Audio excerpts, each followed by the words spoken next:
Welcome to the Wellness Lab Digest, where we help you to absorb powerful, life-changing insights from top wellness experts with our daily bite-sized wellness podcast summaries. Each episode is packed with distilled, powerful takeaways to boost your health and well-being. To support this podcast, please scroll down on whatever app you're listening. Ratings and reviews are helpful. Even better, just send the show to a friend. Check out our sponsors at the bottom of the page, or simply click the Support the Show link below the episode description. Snacking has gotten a terrible reputation over the years, but here's something that might surprise you. Strategic snacking can actually boost your metabolism and help you maintain stable energy levels throughout the day. That's such an interesting perspective, especially since we're constantly bombarded with messages about avoiding snacks altogether. Well, you know what's fascinating? The research shows that the right kind of snacks, particularly those high in protein but low in calories, can actually help with everything from workout recovery to maintaining muscle mass. I've been diving deep into this topic and discovered some pretty surprising options. I'd love to hear more about these options because finding that sweet spot between healthy and satisfying can be really challenging. So here's something that completely changed my perspective. You can have a portion of mac and cheese that's only 100 calories, but packs in 6.3 grams of protein. And get this, a 50-gram serving of light cheddar cheese provides about 16 grams of protein for the same calories. That's exactly the kind of information people need, actual portions and numbers we can work with. What about portable options? Well, let me break down some specific numbers for nuts. 15 almonds give you 3.8 grams of protein for 104 calories, while 17 peanuts provide 4.4 grams of protein for around 95 to 100 calories. But here's the game changer. Roasting them with combinations like smoked paprika and cumin transforms them into something extraordinary. Oh, those spice combinations sound incredible. What about plant-based options beyond nuts? You know what's become my go-to lately? Roasted chickpeas. A quarter tin provides 6 grams of protein for 120 calories. Here's my foolproof method.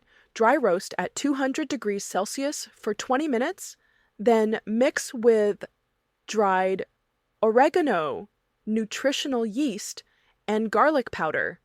The nutritional yeast adds this amazing umami flavor while keeping it completely vegan.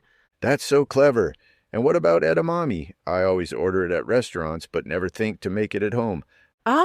Edamame is actually one of the most versatile high-protein snacks out there. Try this. 40 grams of roasted edamame with Parmesan gives you 9 grams of protein for 107 calories. Or, for an East Asian twist, dress them with soy sauce and sesame seeds for 15 grams of protein at just 116 calories. These all sound perfect for savory cravings, but what about when those sweet cravings hit? So here's where it gets really interesting. 200 grams of 0% Greek yogurt contains an impressive 20.6 grams of protein for just 108 calories. I've been experimenting with different toppings, and my favorite combination is mixing in fresh berries with a tiny drizzle of honey. That's such a good base for creating different flavors. What other sweet options have you discovered? Well, here's something that might surprise you. Cottage cheese can be transformed into an amazing dessert-like treat.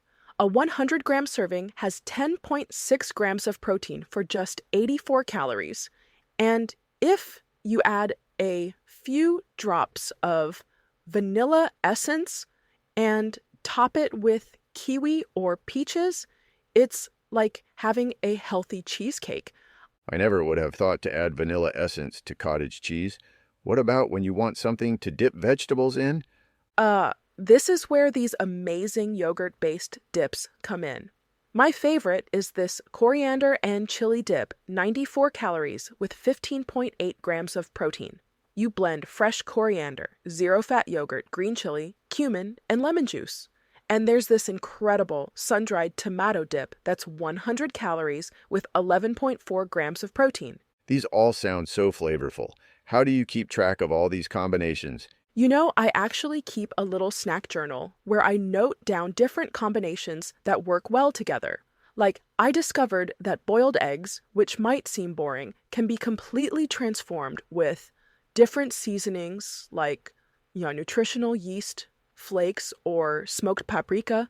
That's 6.2 grams of protein for just 74 calories. That's such a practical approach. What's been your biggest learning throughout all this experimentation?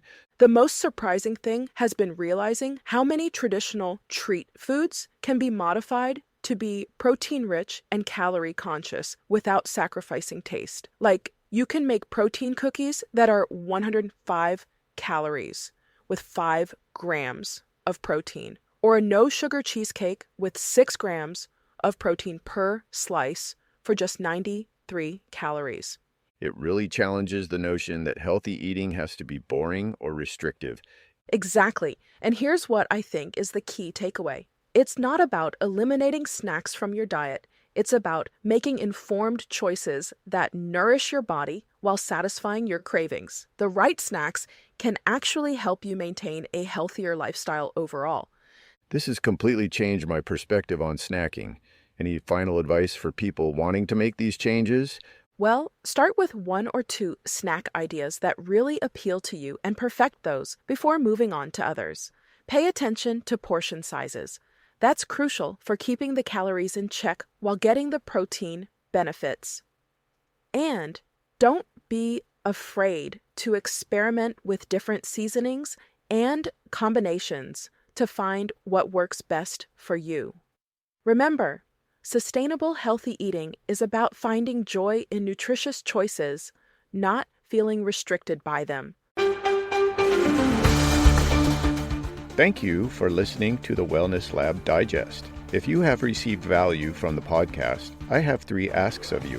1, share the show with your friends and send them a link to the show. 2, please leave a rating and review in whatever app you're listening. And last but not least, please let me know what topics you would like us to cover in the future. You can contact me by sending me a message using the Send Us a Text link below the episode description.